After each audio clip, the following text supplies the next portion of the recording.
এয়া ধুনীয়াকৈ দুখিলা হালধিৰ পাত কাটি লৈছোঁ এনেকৈ। এতিয়া এয়া মেৰিনেট কৰি থৈ দিয়া মাংসখিনি হালধি পাতখনত দি। আজি মই এই ভিডিঅ'টোত দেখুৱাম যে কেনেধৰণে পটকাত দি মাংস খাব পাৰি।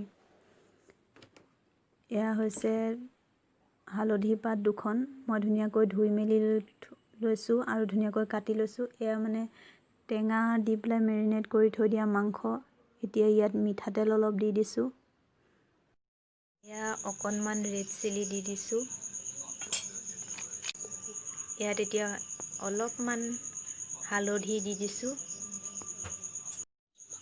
এয়া অলপমান মিট মছলা দি দিছোঁ। এয়া অলপমান জলকীয়া দি লৈছোঁ। আদা পাত আৰু পিঁয়াজ এইখিনি এয়া মাংসত দি দিম। এইখিনি এনেধৰণে মাংসত দি দিছোঁ। এতিয়া আমি এইখিনি মিক্স কৰি ল'ম। ইয়াত সোৱাদ অনুসৰি নিমখ দি দিছোঁ।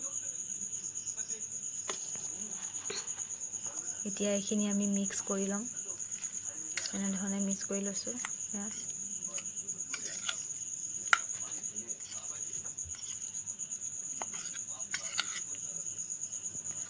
এয়া আমাৰ মাংস মিক্স কৰি হৈ গ'ল।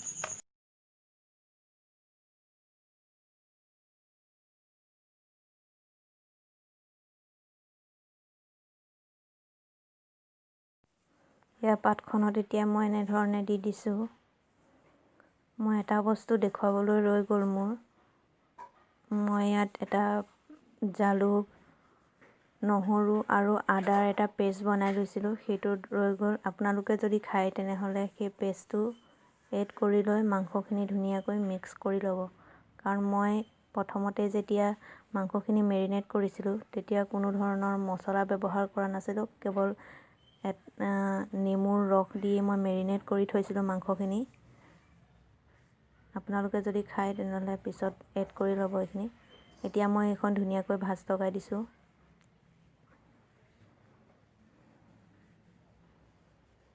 এয়া মই ভাজ লগাই দিছোঁ। এয়া মই এতিয়া এনেধৰণে বান্ধি লৈছোঁ। এনেধৰণে বান্ধি লৈছোঁ। এতিয়া মই এই টোপোলাটো জুইত ভালকৈ ইলুটি শিলুটি কৰি সিজাই লৈছোঁ। এয়া আমাৰ পটকাত দিয়া মাংস ৰেডি হৈ গ'ল।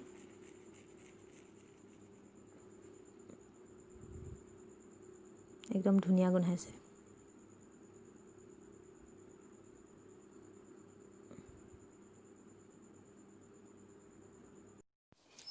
এয়া চাওক মাংসখিনি ধুনীয়াকৈ ভাঙি গৈছে। এনেদৰে ভাঙি গৈছে। এতিয়া গৰম গৰম ভাতৰ লগত খাব পাৰে।